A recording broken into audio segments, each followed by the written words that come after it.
नमस्कार दोस्तों, आज हम आपके लिए पढ़ाने वाले हैं क्लास 12 का दूसरा चैप्टर वैद्युत रसायन।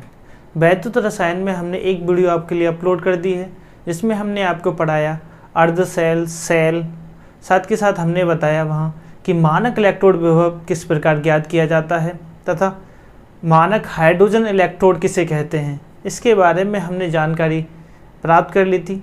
आज हम उससे आगे लेकर चल रहे हैं। जानेंगे सबसे पहला टॉपिक आज का कि मानक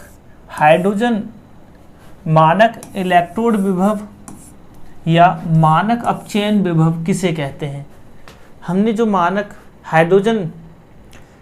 हाइड्रोजन इलेक्ट्रोड को जाना था उसी से इसको निकालना सीख लेंगे। ठीक है, सबसे पहले जानेंगे कि मानक इलेक्ट्रोड विभव किस प्रकार ज्ञात किया जाता है। तो समझेंगे किसी धातु का मानक अपचयन विभव, मानक इलेक्ट्रोड विभव को क्या कहते हैं, मानक अपचयन विभव। ठीक है, मानक अपचयन विभव ज्ञात करने के लिए सर्वप्रथम हम उस धातु का अर्धशैल बना लेते हैं। क्या बना लेते हैं, अर्धशैल। जैसे आपको किसी भी धातु का क्या ज्ञात करना है, मानक अपचयन विभव, तो हम उसका क्या कर लेंगे, अर्धशैल बना लेंगे। ठीक है, अर्धशैल बना लेते हैं और इसका संबंध विभवमापी की सहायता से मानक हाइड्रोजन इलेक्ट्रोड से कर देते हैं। ऐसा करने पर विभवमापी में जो विभव उत्पन्न होता है उसे उस धातु का मानक इलेक्ट्रोड विभव या मानक अपचयन विभव कहते हैं। ठीक है, ध्यान से समझेंगे क्या है। हमें जिस किसी भी धातु का मानक अपचयन विभव ज्ञात करना है, ठीक है, उसका हम क्या करते हैं, एक इलेक्ट्रोड ले लेते हैं। ठीक है, जैसे मैग्नीशियम का है, और उसे उसी धातु के लवण विलयन में डुबो देते हैं। क्लियर हुआ। और उसका संबंध हम विभवमापी की सहायता से मानक हाइड्रोजन इलेक्ट्रोड से कर देते हैं। ठीक है, ऐसा करने के बाद विभवमापी में यहाँ पर जो विभव उत्पन्न होगा उसे ही हम क्या बोलेंगे, उस धातु का मानक अपचयन विभव। क्या बोलेंगे, मानक अपचयन विभव। एक बार फिर से समझो, जिस धातु का मानक अपचयन विभव ज्ञात करना है उसका इलेक्ट्रोड लेंगे और उसे उसी धातु के लवण विलयन में डुबो देंगे। डुबोने के बाद हम इसका संबंध विभवमापी की सहायता से मानक हाइड्रोजन इलेक्ट्रोड से कर देते हैं। ठीक है, ऐसा करने के बाद इस विभवमापी में जो विभव आएगा वो उसी धातु का मानक अपचयन विभव कहलाता है। ठीक है, जिन बच्चों ने मानक हाइड्रोजन इलेक्ट्रोड के बारे में कुछ नहीं पढ़ा है वो इससे पहली वाली वीडियो को जरूर देख लें। ठीक है ना, इसके बाद हम बढ़ते हैं इससे आगे। अच्छा, एक बात समझना, ऐसा करने के बाद जैसे मैग्नीशियम की यहाँ कोई वैल्यू आएगी, क्या आएगी, यहाँ पर कोई भी वैल्यू मान लो 0.34 या माइनस के कुछ भी आए। ठीक है, तो हम क्या करेंगे, इसी तरह से सभी धातुओं की वैल्यू को निकाल लेंगे। निकालने के बाद ऐसे समझो, ए धातु की वैल्यू आई 0.14, बी धातु की वैल्यू आ गई -1.34, सी धातु की वैल्यू आ गई +1.04 और डी धातु की वैल्यू आ गई -2.14। ठीक है, तो अब हम क्या करेंगे, इन धातुओं की इन वैल्यू को बढ़ते हुए क्रम में रख देंगे। कैसे क्रम में रख देंगे, बढ़ते हुए क्रम में। ठीक है, तो सबसे पहले हम जानना चाहेंगे इसी के बारे में। थोड़ा सा आगे चलते हैं। आगे हम चलते हैं वैद्युत रासायनिक श्रेणी। वैद्युत रासायनिक श्रेणी क्या है, हमने जाना था, अब तक हमने जाना था कि किसी भी इलेक्ट्रोड का मानक अपचयन विभव कैसे ज्ञात करते हैं। उन मानक अपचयन विभव को बढ़ते हुए क्रम में रख देते हैं तो हमें क्या मिल जाती है, वैद्युत रासायनिक श्रेणी। तो सबसे पहले चलते हैं क्या, तत्वों को उनके मानक अपचयन विभव के, किसके, मानक अपचयन विभव के बढ़ते हुए क्रम में रखने पर जो श्रेणी प्राप्त होती है उसे वैद्युत रासायनिक श्रेणी कहते हैं। ठीक है, क्या है, तत्वों को उनके मानक अपचयन विभव के बढ़ते हुए क्रम में रखेंगे। पहले सबसे छोटा, फिर उससे बड़ा, इस तरह से हम रखते हुए चले जाएंगे। ठीक है, सबसे पहले बात करें वैद्युत रासायनिक श्रेणी की, तो हम लिख देते हैं, सभी लोग इसको नोट करते चलें।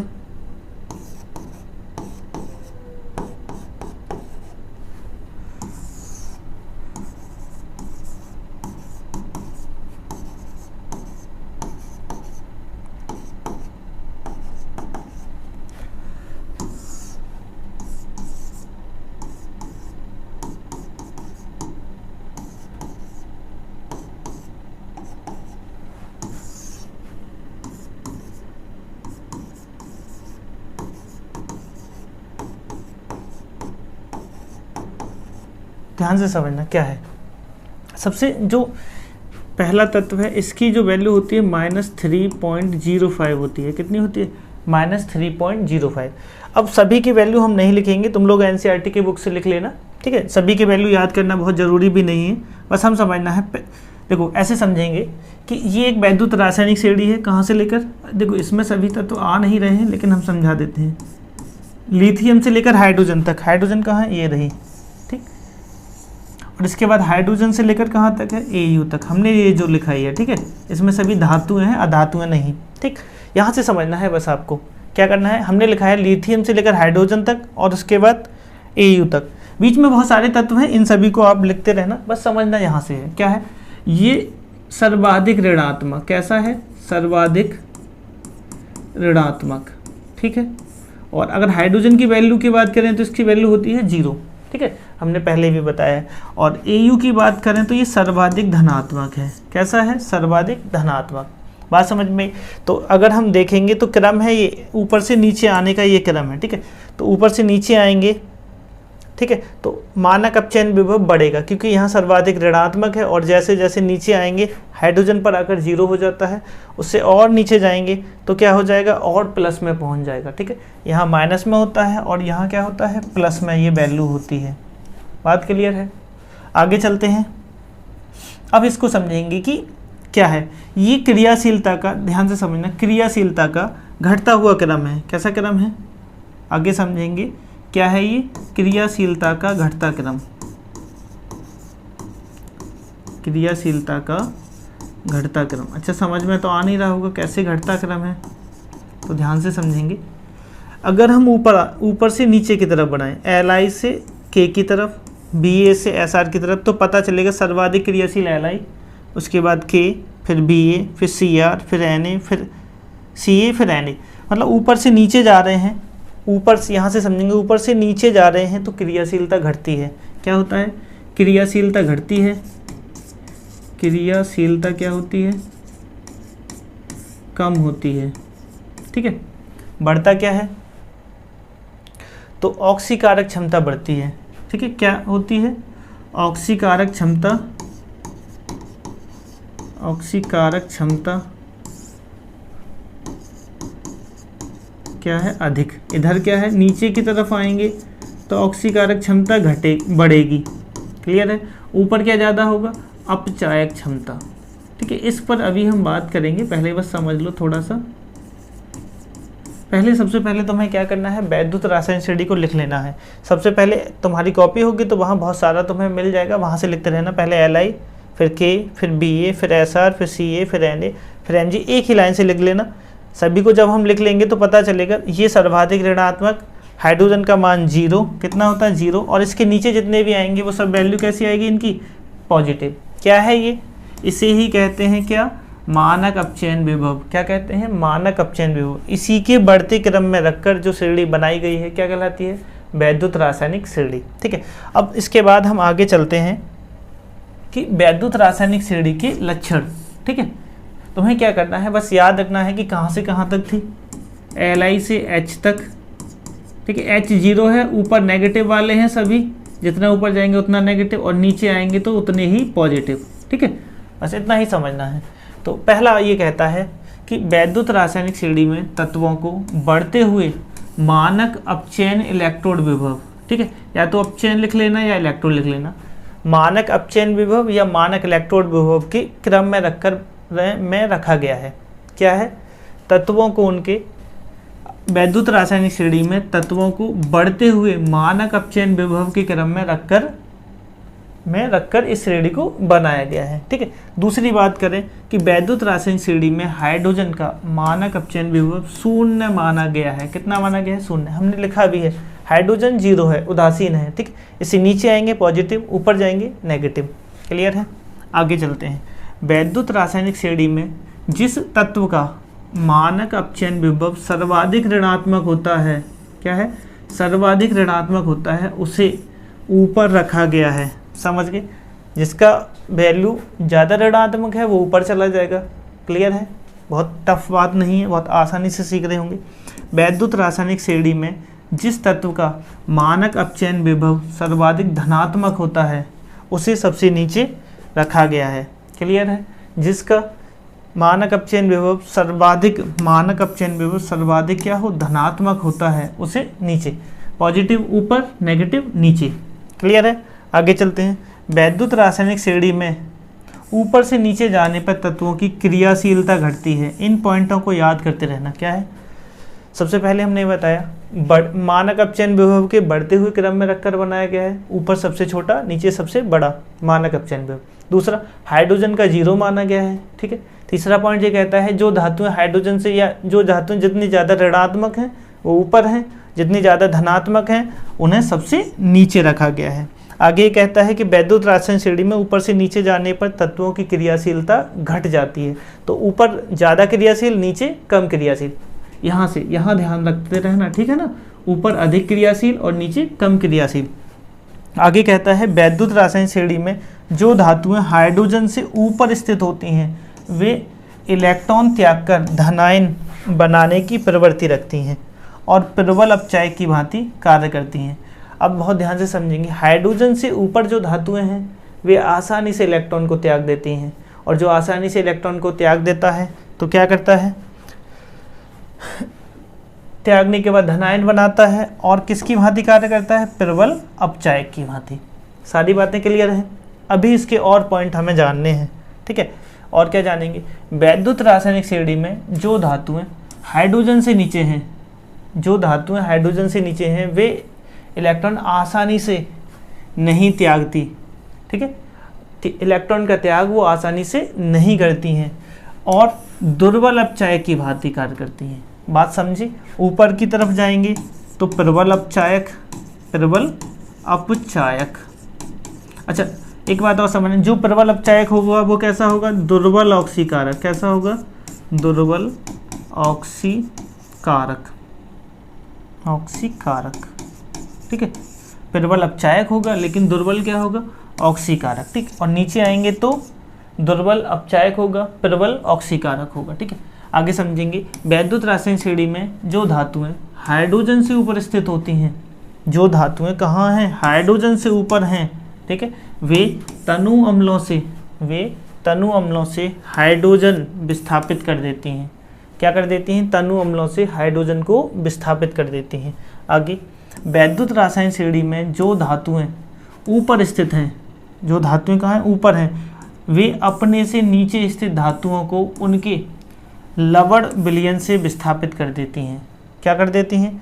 ऊपर वाली धातु नीचे वाली धातु को उसके लवण विलयन से विस्थापित कर देती है। ठीक है? अच्छा, इसको समझने के लिए क्या समझेंगे, यहाँ से ये समझेंगे, जैसे कैल्शियम जो है सोडियम को हटा देगा इसके लवण विलयन से, और सोडियम जो है मैग्नीशियम को हटा देगा। ठीक है? चलो, इसकी भी बात अभी हम करेंगे, जस्ट आगे इन क्वेश्चनों पर भी बात करेंगे, जिससे कि ये सारे डाउट्स आपके दूर हो जाएंगे। ठीक है? अब थोड़ा सा देख लेते हैं किसको,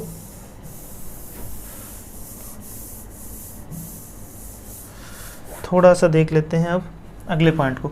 वैद्युत रासायनिक श्रेणी में कॉपर से नीचे स्थित, ये काफ़ी इंपॉर्टेंट पॉइंट है, किसी कॉपर से नीचे स्थित धातुओं के ऑक्साइड कम क्रियाशील होते हैं।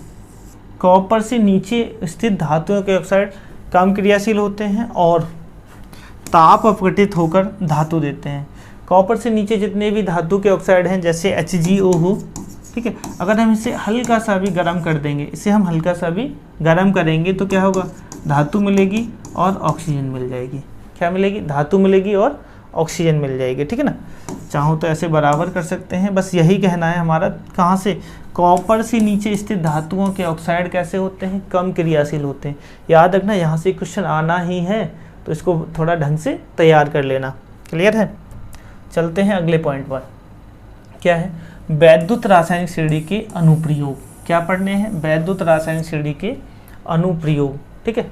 अनुप्रयोग में सबसे पहले हम जानेंगे वैद्युत रासायनिक श्रेणी द्वारा धातुओं की क्रियाशीलताओं का अध्ययन किया जाता है। क्या है? वैद्युत रासायनिक श्रेणी द्वारा धातुओं की क्रियाशीलताओं का अध्ययन किया जाता है। और वैद्युत रासायनिक श्रेणी द्वारा ऑक्सीकारक व अपचायक का अध्ययन करते हैं। ठीक है? क्रियाशीलता पता चलती है, हमें पता भी है जो धातुएं ऊपर हैं वो अधिक क्रियाशील हैं, नीचे हैं वो कम क्रियाशील हैं। ठीक। दूसरा, वैद्युत रासायनिक श्रेणी द्वारा ऑक्सीकारक व अपचायक का अध्ययन करते हैं। ऑक्सीकारक जो धातु नीचे हैं वो प्रबल ऑक्सीकारक, जो धातु ऊपर हैं वो प्रबल अपचायक। क्लियर है। आगे बात करते हैं, वैद्युत रासायनिक श्रेणी द्वारा तत्वों के ऑक्साइड के स्थायित्व का अध्ययन करते हैं। अभी हमने लास्ट पॉइंट बताया था कि वैद्युत रासायनिक श्रेणी द्वारा ऑक्साइड के तत्वों के ऑक्साइड का पता चलता है कि कौन अधिक कैसा है, क्रियाशील है। देखो हमने बताया था जो धातुएं कॉपर से नीचे हैं वो कम क्रियाशील हैं, तो आसानी से क्या हो जाती हैं, टूट जाती हैं, तो स्थायित्व इनका कम होता है। ठीक है, बात करते हैं आगे स्थायित्व का। किसका पता चलता है, स्थायित्व का पता चलता है। आगे, वैद्युत रासायनिक श्रेणी द्वारा हम किसी अभिक्रिया के होने अथवा ना होने का अध्ययन कर सकते हैं। अभी हम इस पर चर्चा करेंगे कि किसी अभिक्रिया के होने ना होने का अध्ययन किस प्रकार करते हैं। पता सबको है किसके द्वारा करते हैं, वैद्युत रासायनिक श्रेणी से ही। क्लियर है। एक पॉइंट और है, वैद्युत रासायनिक श्रेणी द्वारा हम एक धातु पर दूसरे धातु की परत चढ़ा सकते हैं। ठीक है, एक धातु के ऊपर दूसरे धातु की परत को चढ़ाना क्या कहलाता है, अर्थात इलेक्ट्रोप्लेटिंग या गैल्वनीकरण की जा सकती है। ठीक है, एक धातु के ऊपर दूसरे धातु को चढ़ाना कहलाता है इलेक्ट्रोप्लेटिंग। इंपॉर्टेंट पॉइंट है, याद रखना ना इसको। बात करते हैं आगे क्वेश्चन की। किसकी बात करते हैं, क्वेश्चन की। क्वेश्चन है, जिंक तनु हाइड्रोक्लोरिक अम्ल से अभिक्रिया करता है जबकि तांबा नहीं, क्यों।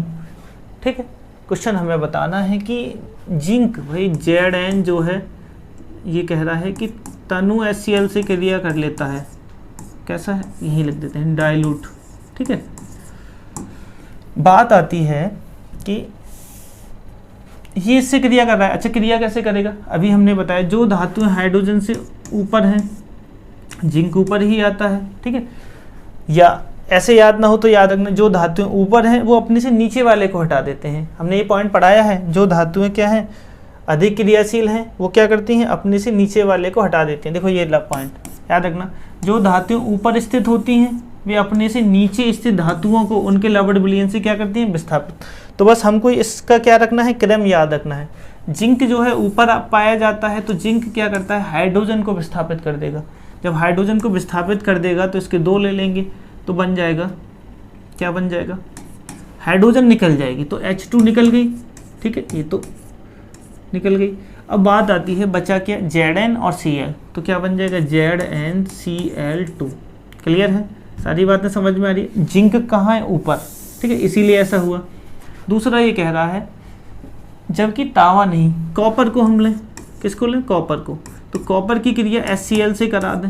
ठीक है, अगर हम नॉर्मली इसको पढ़ेंगे तो सभी बच्चे क्या करेंगे, इसको बना देंगे CuCl2 या फिर 2CuCl ऐसे बना दो। ठीक है, क्या करेंगे, इस तरह से हम कर देंगे, और क्या बन जाएगा, प्लस H2। लेकिन ये अभिक्रिया कैसी है, गलत है, पूरी तरह से कैसी है, गलत है। क्यों भाई, क्योंकि हमने तुम्हें बताया था, कहाँ बताया था, वैद्युत रासायनिक श्रेणी में। वैद्युत रासायनिक श्रेणी में हमने बताया है कि कॉपर का स्थान कहाँ है, कॉपर का स्थान हाइड्रोजन से नीचे है। कहाँ है, हाइड्रोजन से नीचे है कॉपर, तो नीचे वाला ऊपर वाले को विस्थापित नहीं कर सकता। ठीक है, तो नीचे वाला क्या है, ऊपर वाले को विस्थापित नहीं कर सकता, तो कॉपर जो है हाइड्रोजन को नहीं हटा सकता, तो ये अभिक्रिया क्या है, असंभव। कैसी क्रिया है ये, असंभव क्रिया है। क्यों है असंभव, क्योंकि कॉपर की क्रियाशीलता हाइड्रोजन से कम होती है। ठीक है, ये संभव क्यों था, क्योंकि जिंक की क्रियाशीलता हाइड्रोजन से अधिक थी, तो जिसकी क्रियाशीलता अधिक वो कम क्रियाशीलता वाले को उसके लवण विलयन से भी हटा देता है। ठीक है, चलो आगे चलते हैं। आगे क्वेश्चन क्या कह रहा है, क्वेश्चन है, कारण सहित स्पष्ट कीजिए कि निम्नलिखित अभिक्रियाएं संभव हैं अथवा नहीं। इनमें से ये अभिक्रियाएं संभव हैं या नहीं, इसके बारे में हमको जानना है। तो अभिक्रिया क्या है, ZnNO3 का होल ट्वाइस जिंक नाइट्रेट की क्रिया सिल्वर से करा दी है। ठीक है, अच्छा सिल्वर क्या कर रहा है, इस जिंक के स्थान पर आ रहा है और जिंक को विस्थापित कर रहा है। ठीक है, फिर से हम कहेंगे वैद्युत रासायनिक श्रेणी को देखो और बताओ क्या सिल्वर जिंक को विस्थापित करता है। तो एक बार फिर से पढ़ लें,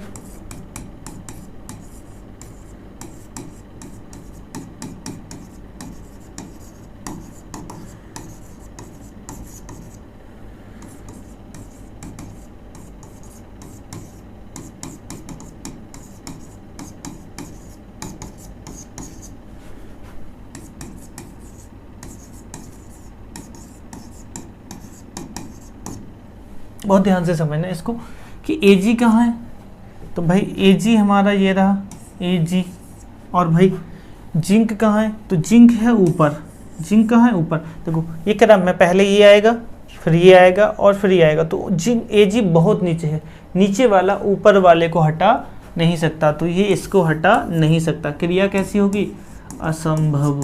कैसी क्रिया होगी, असंभव। ध्यान से समझते रहना, नीचे वाला ऊपर वाले को नहीं हटा सकता, क्लियर है, विस्थापित नहीं कर सकता है, तो क्रिया कैसी होगी, असंभव। अब इसकी बात करते हैं कि Hg ने किसको हटाया, H2 को, उसकी जगह Hg आ गया और H2 बाहर निकल गया। तो ध्यान से समझेंगे, Hg कहाँ है, Hg क्या हाइड्रोजन को हटा सकता है, नहीं, Hg हाइड्रोजन को नहीं हटा सकता। ये भी क्रिया कैसी है, असंभव। दोनों ही क्रियाएं कैसी हैं, असंभव। ठीक है, मतलब ये पॉसिबल नहीं है, दोनों ही असंभव हो गई। अब चलते हैं आगे। आगे ये दे रखा है कि Mg, क्वेश्चन है Mg, Cu, Na तथा Au की सक्रियता का सही क्रम है। ठीक है, किसका, सक्रियता का सही क्रम है। क्रियाशीलता का क्रम इसने कहा है कौन पहले आएगा। अच्छा, तो याद कर लेना ना, वैद्युत रासायनिक श्रेणी को याद कर लेना, एक बार लिख कर याद करना। ठीक है, ट्रिक बना लेना, और ट्रिक कैसे बनाएंगे याद करने के लिए हम बता दें थोड़ा सा, कि ट्रिक बनानी हो तो ऐसे बना लेना, इसे याद कर लेना ऐसे। इसे पढ़ेंगे ली का ब सर का ना।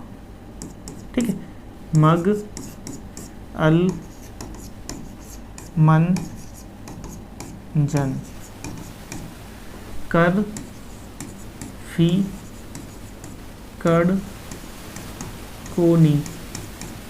ठीक है, एक काम और ये करना कि पढ़ना इंग्लिश को, बोलना हिंदी को बस। ठीक है ना, इंग्लिश ही पढ़नी है, हिंदी नहीं। ठीक है, नी सन पब एच सी यू। आगे इसको लिखेंगे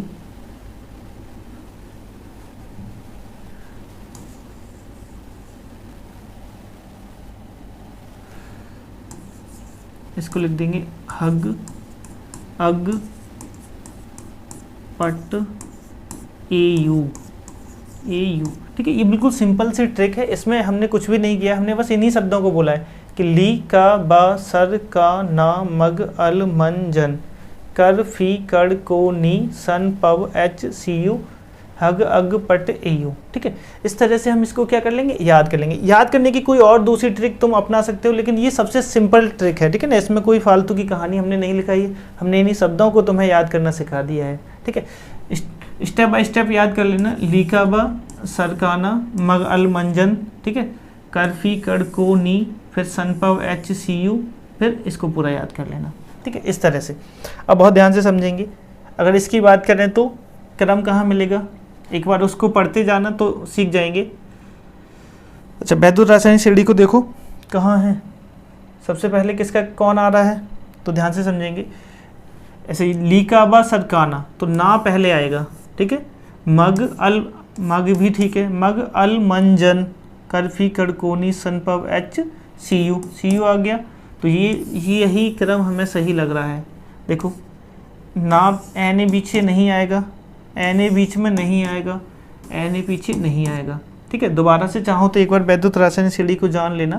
तो एन ए ऊपर आता है, एन ए कहाँ आता है, ऊपर। जब एन ए ऊपर आता है तो सबसे पहले कौन होना चाहिए, एन ए। तो हमारा ये वाला क्रम सही हो जाएगा। एक बार वैद्युत रासायनिक श्रेणी को लिख लेना, उसके बाद मैच करना तो आराम से समझ में आ जाएगा। ठीक है, सबसे ज़्यादा क्रियाशील कौन है, एन ए। एन ए से छोटा कौन है, एम जी, और एम जी से छोटा कौन है, सी यू, और सी यू से भी छोटा कौन है, ए यू। ठीक है, ये हो गया हमारा क्रियाशीलता का घटता क्रम। कैसा क्रम है, क्रियाशीलता का घटता क्रम। ठीक है, इधर घट रही है, इधर ये सबसे अधिक क्रियाशील है। बात समझ में आ गई सबको। चलो आगे हम चलते हैं अगले क्वेश्चन पे। क्वेश्चन क्या कह रहा है, क्वेश्चन है 25 डिग्री सेल्सियस पर लिथियम आयन है, ये कि Li प्लस से Li, Ba प्लस 2 से Ba, और इसका क्या है Na प्लस से Na, और Mg प्लस 2 से Mg के मानक अपचयन इलेक्ट्रोड विभव क्रमशः इतने इतने हैं। ठीक है, सबसे प्रबल ऑक्सीकारक। अच्छा, इस बात को याद रखना, इस क्रम को लिख लें। पहले है माइनस, देखो वैल्यू रखेंगे घटते हुए क्रम में, सॉरी बढ़ते हुए क्रम में, तो सबसे छोटी वैल्यू माइनस की होगी -3.05, दूसरी वैल्यू होगी अच्छा क्रम ही दे रखा है क्या, -2.73, आगे दे रखा है -2.71, और आगे दे रखा है -2.37। ठीक है, अच्छा ये देख भी लेते हैं किसकी है ये, Li की, किसकी है, एक को ही लिख देते हैं, तुम पूरा बाद में लिख लेना। Li की, दूसरी किसकी है Ba की, तीसरी किसकी है Na की, और ये किसकी है Mg की।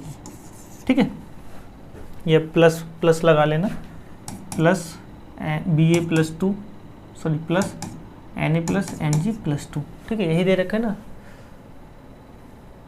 Ba plus 2। ठीक है, तो यहाँ भी Ba क्या आना चाहिए +2, ये गलत है ना। चलो ध्यान से समझेंगे, ये क्रम दे रखा है, हमने क्रम कैसा रखा है, बढ़ता हुआ क्रम, ये सबसे छोटा है और नीचे की तरफ क्या हो रहा है, बढ़ रहा है। ठीक है, बढ़ता क्रम। ठीक, अब समझेंगे, हमने बताया था जो धातुएं ऊपर हैं वो कैसी हैं, प्रबल ऑक्सीकारक, सॉरी प्रबल अपचायक, और जो धातुएं नीचे हैं वो कैसी हैं, प्रबल ऑक्सीकारक।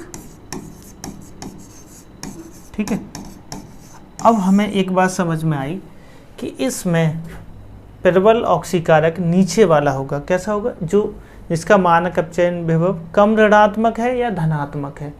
तो यहाँ से देखेंगे ये वाला सबसे कम है, मतलब नीचे की ओर है, तो कहीं ना कहीं ये कैसा हो जाएगा, प्रबल ऑक्सीकारक। क्या हो जाएगा, प्रबल ऑक्सीकारक। तो हमारा आंसर कौन सा सही हो जाएगा, Mg+2। क्या सही हो जाएगा, Mg+2। चलते हैं नेक्स्ट क्वेश्चन पे। अगला क्वेश्चन क्या कह रहा है, क्वेश्चन है 4 क्षार धातु हैं ABCD। अच्छा, ABCD की वैल्यू दे रखी है ABC। अच्छा, इसको हटा देते हैं, ABC और D कितनी है, -3.06, -1.63 आएगा, -1.63, और कितना है -0.40, और कितना है प्लस का है ये, +0.80। भाई कुछ नहीं दे रखा तो वो प्लस वाली वैल्यू है। ठीक है, अब वो कह रहा है कि इनमें सर्वाधिक प्रबल अपचायक, अभी हमने समझाया ऊपर कैसे हैं, अपचायक हैं। ठीक है, याद तो है ना, और नीचे कैसे हैं, ऑक्सीकारक। एक बात याद रखना, बीच में कौन है, हाइड्रोजन। क्यों, क्योंकि इसका मान 0 है, ऊपर ऋणात्मक वाले और नीचे धनात्मक वाले। ठीक है, ऐसे बिल्कुल सिंपल तरीके से याद करना, मैं ये नहीं कहूँगा बहुत कठिन बना लो इसको ना, सिंपल तरीके से। अच्छा, इसको घटता बढ़ता क्रम ही है, ऊपर ज़्यादा माइनस, फिर कम, फिर कम, फिर और कम। ठीक है, तो ये वाला तो हो जाएगा प्रबल अपचायक, तो ए ही इसका आंसर सही होने वाला है ना। क्या सही हो जाएगा, ए। कैसा है ये, प्रबल अपचायक। ठीक, और अगर डी की पूछा जाए तो ये क्या है, प्रबल, क्या है ये, प्रबल ऑक्सीकारक। कैसा है ये, प्रबल ऑक्सीकारक। बात समझ में आई, ठीक है, सारी बातें समझ में आ गई हैं। अब हम उम्मीद करते हैं कि आप सभी के लिए, अब हम उम्मीद ये पूरी तरह से कर चुके हैं कि आप सभी के लिए वैद्युत रासायनिक श्रेणी पूरी तरह से समझ में आ गई होगी। इससे संबंधित कोई भी प्रश्न आपके एग्जाम में आएगा तो अब आप कर लेंगे। ठीक है, मिलते हैं अब आपसे नेक्स्ट वीडियो में, तब तक के लिए जय हिंद।